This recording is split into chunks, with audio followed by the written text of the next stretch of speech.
Hi everyone, क्या हाल है सभी लोगों के। सभी को मेरा सलाम, आदाब, सत श्री अकाल, नमस्कार। Welcome you all on this platform of chem activation. और आज जो टॉपिक हम लोग स्टार्ट करने वाले हैं वो ऐसा टॉपिक है जो नीट हो या जेई मेंस हो, आपका कम से कम वो 4 से 5 क्वेश्चन दे के जाएगा। ठीक है। तो 16 से 20 मार्क्स का कम से कम ये टॉपिक है आपका।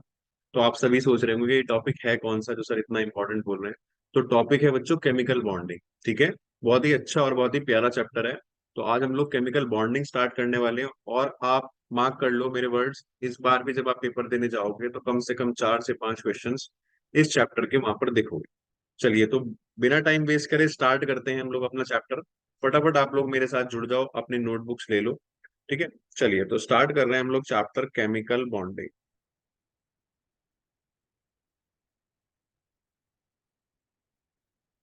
तो केमिकल बॉन्डिंग चैप्टर स्टार्ट करने से पहले हम सबको ये पता होना चाहिए कि केमिकल बॉन्ड होता क्या है।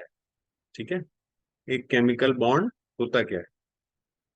तो जैसे मैंने एक बार एक बच्चे से पूछा ऑफलाइन क्लास में केमिकल बॉन्ड क्या होता है, कहता सर एक लाइन होती है, डंडा, दो एटम्स के बीच में।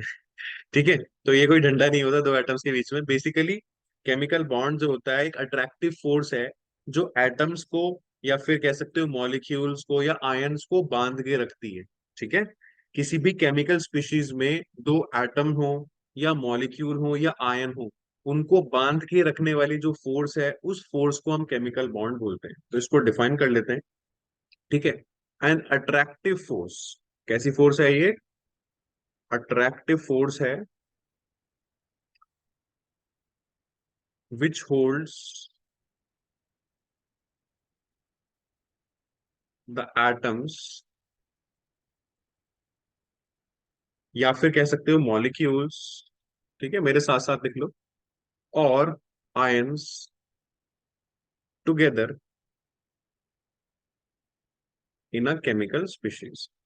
तो किसी केमिकल स्पीशीज में जो फोर्स एटम्स को, मॉलिक्यूल्स को और आयंस को बांध के रखती है उस फोर्स को हम क्या बोलते हैं? केमिकल बॉन्ड बोलते हैं, इन अ केमिकल स्पीशीज। ठीक है। समझ आ गया सबको केमिकल बॉन्ड क्या होता है? ये एक अट्रैक्टिव फोर्स है।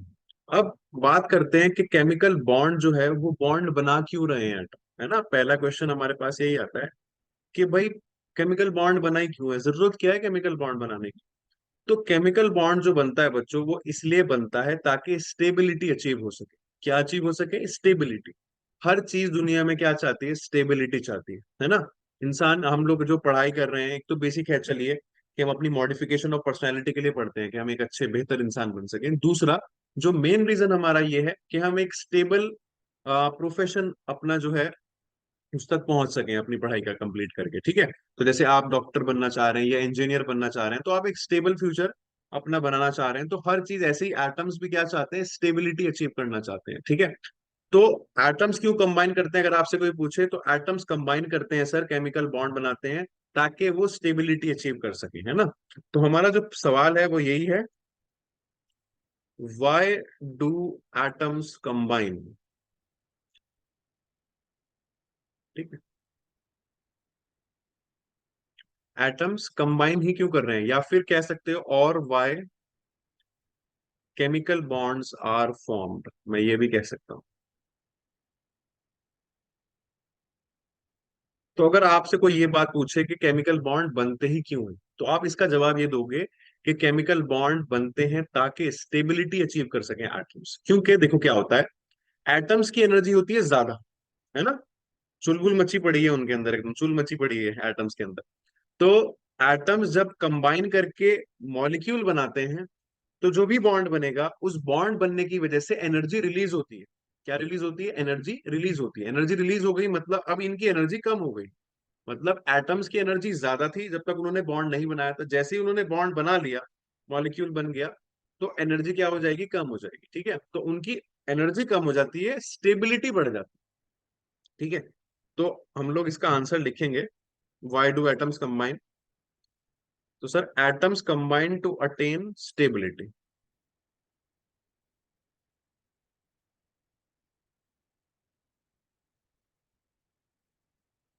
Atoms combine to attain stability. ठीक है। और ये स्टेबिलिटी कैसे आएगी, देखिए, एटम्स की जो एनर्जी होती है, एटम्स एनर्जी वो क्या होती है, ज्यादा होती है। लेकिन मॉलिक्यूल की जो एनर्जी होती है जब वो जुड़ जाते हैं, वो होती है कम। वो कम किस लिए हुई, जब एटम्स पास पास आए, इन्होंने बॉन्ड बनाया। बॉन्ड बनाने पर इन्होंने क्या किया, एनर्जी रिलीज करी। क्या करी, एनर्जी रिलीज करी। और एनर्जी रिलीज करने पर अब इनकी एनर्जी हो गई कम और स्टेबिलिटी हो गई ज्यादा। तो एनर्जी रिलीज करी थी एंड स्टेबिलिटी इनकी हो गई ज्यादा। ठीक है, and stability increases. Energy decreases and stability increases. सही है, सबको समझ में आ गया इतना? ठीक है, चलिए आगे चलते हैं। अब ये जो स्टेबिलिटी अचीव करते हैं एटम्स कंबाइन करके, ठीक है, ये अलग अलग तरीके से कॉम्बिनेशन करेंगे। तो वही सारे कॉम्बिनेशंस के बारे में हमें इस चैप्टर में पढ़ना है कि स्टेबिलिटी जो अचीव कर रहे हैं एटम्स केमिकल बॉन्ड बना के, तो वो कैसे कैसे कर रहे हैं। तो बहुत सारे तरीके हैं हमारे पास, ठीक है। तो on the basis of bond energy या फिर on the basis of attractive force, हमने अलग अलग टाइप के केमिकल बॉन्ड्स को क्लासिफाई किया है, ठीक है। अभी अभी हमने पढ़ा कि एटम्स ने जब मॉलिक्यूल बनाया, यानी कि बॉन्ड बनाने पर क्या बनाया, मॉलिक्यूल बनाया, तो उन्होंने एनर्जी रिलीज करी। वो जो एनर्जी उन्होंने रिलीज करी, वो कितनी एनर्जी रिलीज करी, है ना, उस बात पे हम क्लासिफाई करेंगे अलग अलग टाइप के केमिकल बॉन्ड्स। ठीक है, आई होप सबको समझ में आ गया होगा कि जब भी बॉन्ड बनता है केमिस्ट्री में तो एनर्जी रिलीज होती है, और जब भी हम बॉन्ड तोड़ते हैं तो एनर्जी हमें देनी पड़ती है। ठीक है, एनर्जी जो रिलीज होती है, वो कितनी एनर्जी रिलीज हो रही है, उस एनर्जी की जो मैग्नीट्यूड है, जो उसकी वैल्यू है, उसके बेस पे हमने क्लासिफाई किया है। ठीक है, तो अब हमारे पास दो तरह की फोर्सेस हैं, ठीक है। चलिए केमिकल बॉन्ड्स को क्लासिफाई करते हैं।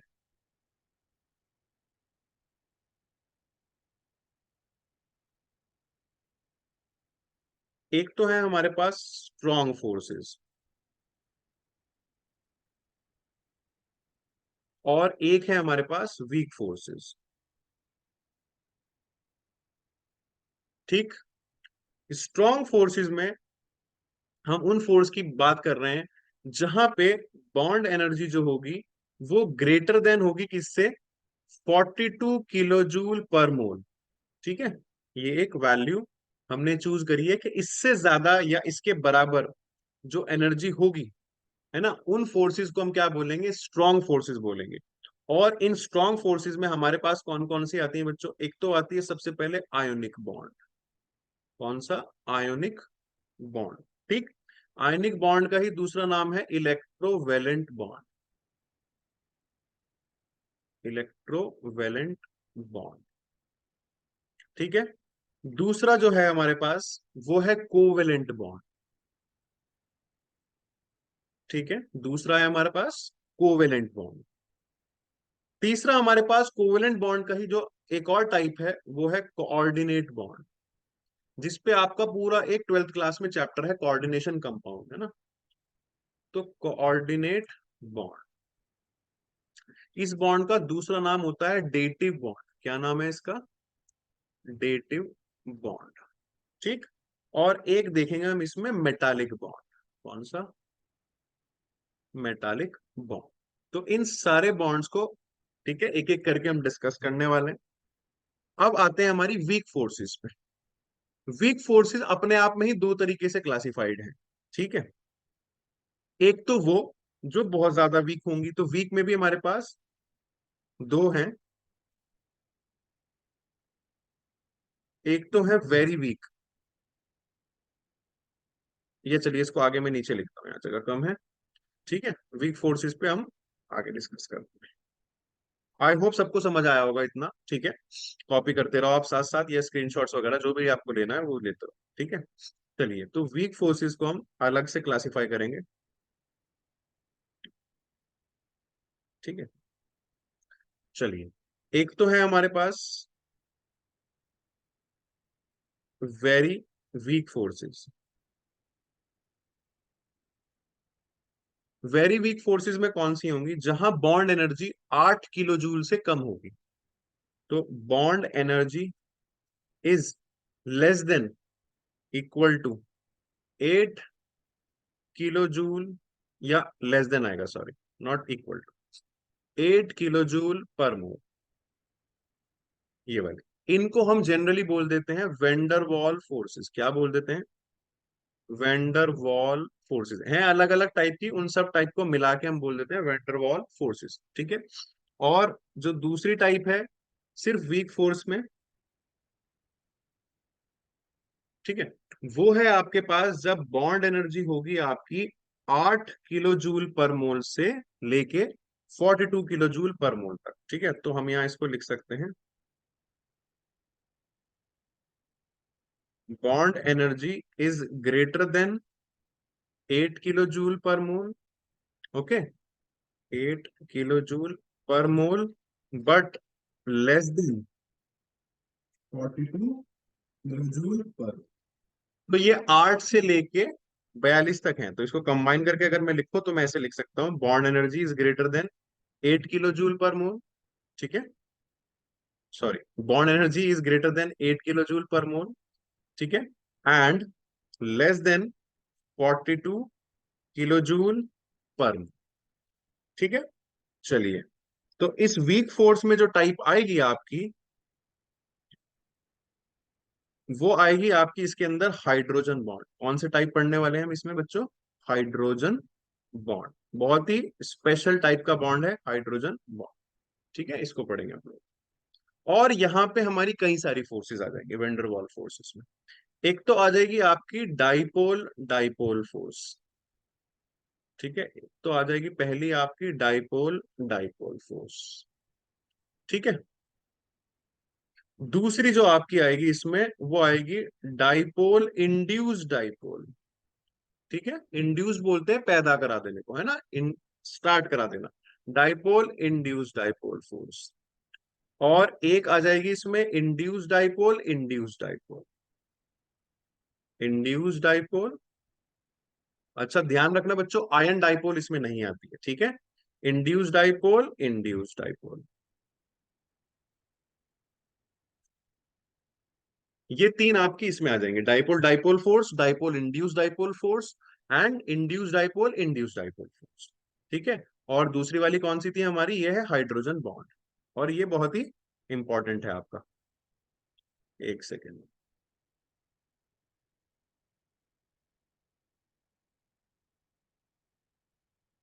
हाइड्रोजन बॉन्ड भी अपने आप में दो तरह की है, ठीक है, हाइड्रोजन बॉन्ड भी अपने आप में दो तरह की है। एक है इंटरमॉलिक्यूलर, इंटरमॉलिक्यूलर, और दूसरी है, इनफैक्ट इसको ऐसे लिख लेते हैं,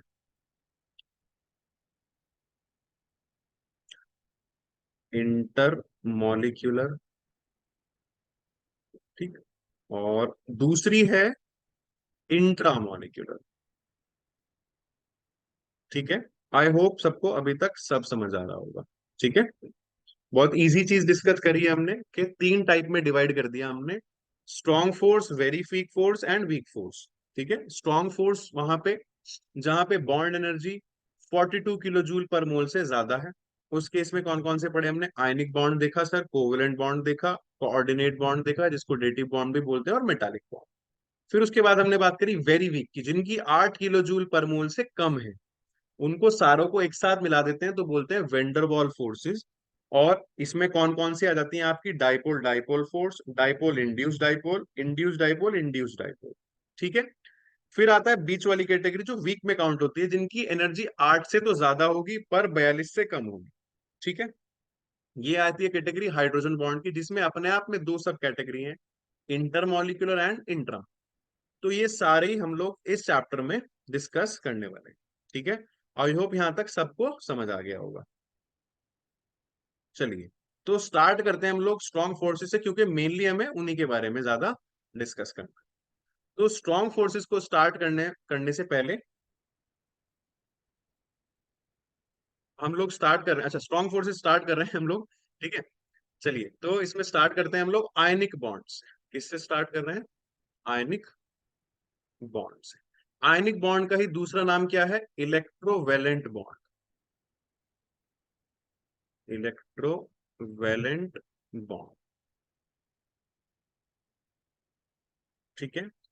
अब आयनिक बॉन्ड बनता कैसे है? आयनिक बॉन्ड बनता है कंप्लीट ट्रांसफर ऑफ इलेक्ट्रॉन्स। ठीक है, कैसे बनता है ये? कंप्लीट ट्रांसफर ऑफ इलेक्ट्रॉन्स, मतलब एक स्पीशीज इसमें इलेक्ट्रॉन देगा और एक स्पीशीज इसमें इलेक्ट्रॉन लेगा। ठीक है, ऐसा नहीं चलेगा कि किसी ने किसी का इलेक्ट्रॉन शेयर किया है, ठीक है, या खींच लिया है, ये नहीं चलेगा, है ना, ये बदतमीजी नहीं चलेगी। ट्रांसफर चलेगा, तो कंप्लीट ट्रांसफर ऑफ इलेक्ट्रॉन से चलेगा। कहां से कहां ट्रांसफर होगा सर? ये ट्रांसफर होगा सर जी इलेक्ट्रो पॉजिटिव, ठीक है, इलेक्ट्रो पॉजिटिव एलिमेंट से किस तरफ? इलेक्ट्रो नेगेटिव एलिमेंट की तरफ। मतलब देने वाला इलेक्ट्रो पॉजिटिव होगा और लेने वाला कैसा होगा? Electronegative element. ठीक है, electropositive element to electronegative element. Electropositive element generally कौन होते हैं? मेटल्स होते हैं जनरली। ठीक है, उसके अलावा भी ये बॉन्ड बनेगा, लेकिन जनरली ये किस में बनेगा? जब मेटल्स प्लस नॉन मेटल्स आएंगे, क्योंकि इलेक्ट्रोनेगेटिव एलिमेंट्स कौन से होते हैं? नॉन मेटल्स होते हैं जनरल। तो आपको मोस्ट ऑफ द टाइम यही चीज देखने को मिलेगी कि मेटल्स और नॉन मेटल्स के बीच में जो बॉन्ड बन रहा है वो आयनिक बॉन्ड बनता है, कंप्लीट ट्रांसफर से बनता है। चलिए बना के देखते हैं। जैसे सपोज करिए मैं बात कर रहा हूं सोडियम, Na। सबको पता है सोडियम का एटॉमिक नंबर है 11। तो इसकी जब कॉन्फ़िगरेशन लिखते हैं तो बचपन में तो ऐसे लिखते थे 281, राइट। अब जो हम लिखते हैं वो ऐसे लिखते हैं 1s2, 2s2, 2p6, 3s1। ठीक है, तो आप सबने पढ़ा है शुरू से कि हर एलिमेंट चाहता है कि उसके आखिरी शेल, वैलेंस शेल में जो है ऑक्टेट हो, 8 इलेक्ट्रॉन हो। तो 8 करने के लिए ये क्या करेगा? अपना एक इलेक्ट्रॉन डोनेट करेगा। कौन सा इलेक्ट्रॉन डोनेट करेगा? ये वाला 3s1, है ना, जो आउटर मोस्ट शेल में है आपका वैलेंस शेल इलेक्ट्रॉन, इसको डोनेट करेगा। क्लियर है बात इतनी? तो जब Na, ठीक है, और हमेशा याद रखना गैसेस स्टेट में हमेशा हम इलेक्ट्रॉन निकालेंगे, मतलब आयोनाइजेशन जो करेंगे पहले, आपका जो भी एटम है वो किस में होना चाहिए? गैसेस स्टेट में होना चाहिए, सॉलिड स्टेट में कभी नहीं निकलेगा। ठीक है, तो Na गैसियस से हमने क्या बना लिया सर? Na प्लस गैसियस बना लिया और एक इलेक्ट्रॉन छोड़ दिया। जा सिमरन जी ले अपनी जिंदगी। ठीक है, ये था आपका 3s1 था, है ना, या ऐसे लिख दो इसको, आसान भाषा में लिख देते हैं इसको, ये था आपका 281। अब ये रह गया 28, आखिर में 8 हो गए इसके, मतलब 1s2, 2s2, 2p6 बचा ये। ठीक है, इसने अपना इलेक्ट्रॉन दे दिया। अब ऐसे ही इधर बात कर लेते हैं क्लोरीन की। ठीक है, क्लोरीन का एटॉमिक नंबर है सर 17। ठीक है, अब इसकी ईसी जो होती है वो कैसे लिखते थे? ईसी से पहले हम नॉर्मल वाली लिखते हैं, 287 ऐसे लिखते थे आप। इसको मैं और कैसे लिख सकता हूँ? 1s2, 2s2, 2p6, 3s2, 3p5। अब इसके p में 5 इलेक्ट्रॉन्स हैं और इसको एक इलेक्ट्रॉन चाहिए, और या ये कह सकते हो इसके आखिरी शेल में 7 है। इसको कितने इलेक्ट्रॉन चाहिए? इसको सिर्फ एक इलेक्ट्रॉन चाहिए अपना ऑक्टेट करने के लिए, तो ये एक इलेक्ट्रॉन ले लेगा। तो ये भी गैसियस स्टेट में एक इलेक्ट्रॉन ले लेगा और Cl माइनस एनायन बना देगा। क्लियर है? तो Na प्लस कैटायन बना और Cl माइनस एनायन बना। अब इन दोनों के बीच जो फोर्स ऑफ अट्रैक्शन लगेगी पॉजिटिव और नेगेटिव के बीच में, ऐसे भी दिखा देते हैं उसको। ठीक है, उस फोर्स को हम बोल देते हैं, या फिर आप इसको ऐसे भी लिख सकते हो, मैं तो जनरली ऐसे लिख देता हूं, ये वाली फोर्स। ठीक है, इस फोर्स को मैं बोल रहा हूँ इलेक्ट्रोस्टैटिक फोर्स ऑफ अट्रैक्शन। कौन सी फोर्स है ये आपकी? इलेक्ट्रोस्टैटिक या कुलम्बिक फोर्स, है ना। तो ये स्ट्रांग होती है कुलम्बिक फोर्स, ये काफी स्ट्रांग फोर्स होती है। समझ में आ गया आयनिक बॉन्ड कैसे बनेगा? कंप्लीट ट्रांसफर से। सो बेसिकली Na ने क्या किया, हम लोग ऐसे भी दिखा देते हैं।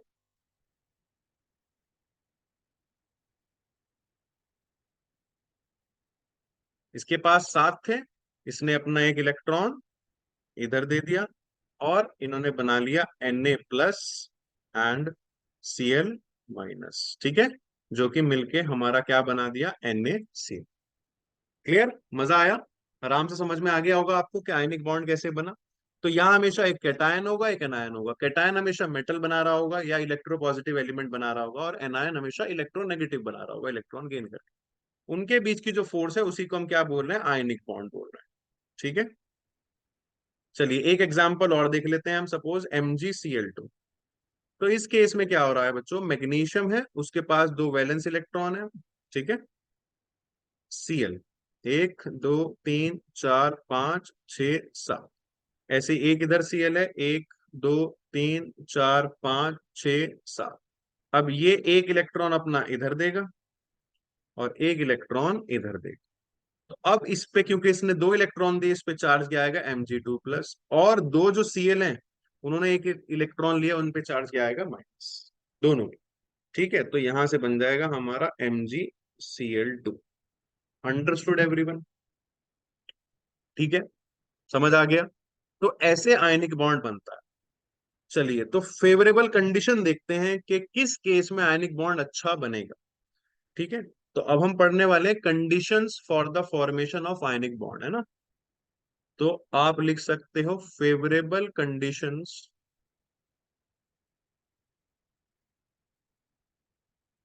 For the formation of ionic bond.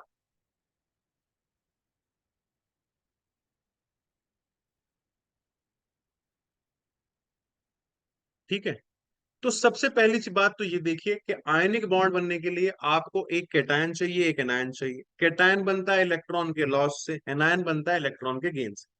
इससे पहले आप चैप्टर में पढ़ के आ चुके हैं कि इलेक्ट्रॉन का जो लॉस होता है उसके लिए हम कौन सी एनर्जी देते हैं, आयोनाइजेशन एंथैल्पी देते हैं या आयोनाइजेशन एनर्जी देते हैं।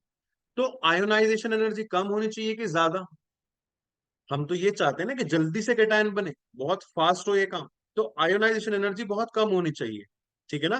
फेवरेबल कंडीशन में पहली कंडीशन क्या हो गई, जो भी आपका इलेक्ट्रोपॉजिटिव एलिमेंट है या मेटल है उसकी आयोनाइजेशन एनर्जी क्या होनी चाहिए, कम होनी चाहिए। तो पहली कंडीशन क्या आ गई, ionisation enthalpy of electropositive species, या कुछ भी लिख सकते हो आप, है ना, एलिमेंट लिख सकते हो, शुड बी लो। क्या होनी चाहिए, लो। तो किन की लो होती है, जनरली एल्कली मेटल्स की बहुत लो होती है, फिर उसके बाद एल्कलाइन अर्थ मेटल की होती है। ठीक है, तो ionisation enthalpy of electropositive elements या इलेक्ट्रोपॉजिटिव स्पीशीज शुड बी लो। दूसरी, अब जो इलेक्ट्रॉन गेन करेगा वो फटाफट से गेन करे, हम ये चाहते हैं, जब इसने फटाफट लूज किया तो वो फटाफट गेन करना चाहिए। फटाफट गेन करने को बोलते हैं इलेक्ट्रॉन गेन एंथैल्पी, है ना। जितनी जल्दी इलेक्ट्रॉन कोई एलिमेंट या एटम गेन करेगा उतनी ज्यादा वो एनर्जी रिलीज करेगा। ठीक है, और जब एनर्जी रिलीज होती है केमिस्ट्री में तो हम उसको बोलते हैं नेगेटिव, क्योंकि एक्सोथर्मिक प्रोसेस हो गया वो। ठीक है, बात आई समझ में? तो जो भी इलेक्ट्रॉन गेन एंथैल्पी होगी किसकी, इलेक्ट्रोनेगेटिव स्पीशीज की, वो कैसी होनी चाहिए, हाईली नेगेटिव, है ना। सो इसको लिखते हैं हम delta EgH, electron gain enthalpy of electronegative species should be highly negative. Highly negative, जो नेगेटिव साइन आपको समझ में आ गया क्यों आया, नेगेटिव साइन तो सिर्फ इसलिए आया कि वो बता रहा है कि एनर्जी रिलीज हुई है। ठीक है ना, हाईली नेगेटिव मतलब बहुत सारी एनर्जी रिलीज होनी चाहिए इलेक्ट्रॉन गेन पे। Delta EgH of electronegative species should be highly negative. ठीक है, ये नेगेटिव होनी चाहिए आपकी। और तीसरी बात, जब कोई आपकी आयनिक स्पीशीज बनती है कैटायन और एनायन को मिला के, जैसे यहाँ पे Na+ था गैसेस स्टेट में और Cl- था, तो यहां से क्या बना था, NaCl सॉलिड। तो जब भी ऐसा होता है तो एक एनर्जी रिलीज होती है। क्या रिलीज होती है इस लैटिस के फॉर्मेशन पे एक एनर्जी रिलीज होती है जिसको हम बोलते हैं लैटिस एनर्जी। तो हम उसको लिखते कहते हैं, कैसे हैं, ΔH LE बोले तो लैटिस एनर्जी। ठीक है, LE क्या है आपकी, लैटिस एनर्जी। तो ये जो लैटिस एनर्जी है ये हाई होनी चाहिए। ये क्या होनी चाहिए, हाई। ठीक है, तो तीसरी फेवरेबल कंडीशन जो है आपकी वो है lattice energy should be high. इस लैटिस एनर्जी के बारे में और डिस्कस करेंगे हम लोग। Lattice energy should be high. ठीक है, अब इस लैटिस एनर्जी के बारे में हम लोग और डिस्कस करेंगे। लैटिस एनर्जी आप दो तरीके से देख सकते हो। या तो ऐसे देख लो कि जब गैसियस स्पीशीज 1 मोल Na प्लस गैसियस 1 मोल Cl माइनस गैसियस जब पास में आएंगे बॉन्ड बनाएंगे, और 1 मोल NaCl सॉलिड बनेगा आपका, ठीक है, या कोई भी आयनिक कंपाउंड बनेगा 1 मोल, तो जो एनर्जी रिलीज होगी उस एनर्जी को बोल रहे हैं लैटिस एनर्जी। ठीक है। या फिर मैं ये भी कह सकता हूं कि मेरे पास 1 मोल NaCl है। मेरे पास क्या है सर? 1 मोल NaCl है। अब 1 मोल NaCl को तोड़कर मैं 1 मोल Na प्लस बनाऊं गैसियस, और 1 मोल में Cl माइनस बनाऊं गैसियस, तो इसमें जो एनर्जी लगेगी वो भी लैटिस एनर्जी ही कहलाएगी। बस फर्क इतना है कि ये वाला एंडोथर्मिक प्रोसेस होगा, मतलब इसमें आपको एनर्जी देनी पड़ेगी, और जो पहले वाला पढ़ाया उसमें एनर्जी रिलीज होगी। ठीक है, वो नेगेटिव होगी, ये पॉजिटिव होगी, लेकिन इनकी वैल्यू बराबर होगी, मैग्नीट्यूड बराबर होगा। यानी कि जब 1 मोल Na प्लस और 1 मोल Cl माइनस से मिलके NaCl बनाया था 1 मोल, ठीक है, तो सपोज करो कि -x किलो जूल पर मोल एनर्जी रिलीज हुई थी, तो यहाँ पे जो वैल्यू होगी वो +x किलो जूल पर मोल होगी। ठीक है, तो मैग्नीट्यूड उनका बराबर होगा, अमाउंट बराबर होगा। उधर 50 किलो जूल रिलीज हुई है पर मोल, तो इधर 50 किलो जूल पर मोल देनी पड़ेगी आप। ठीक है, बट दोनों केस में कहलाएगी लैटिस एनर्जी। लैटिस एनर्जी किन किन फैक्टर्स पर डिपेंड करती है, ये हम डिस्कस करेंगे इससे अगली क्लास में। ठीक है, तो यहां तक आई होप सबको समझ में आ गया होगा। हमने आज की क्लास में क्या क्या डिस्कस किया भाई?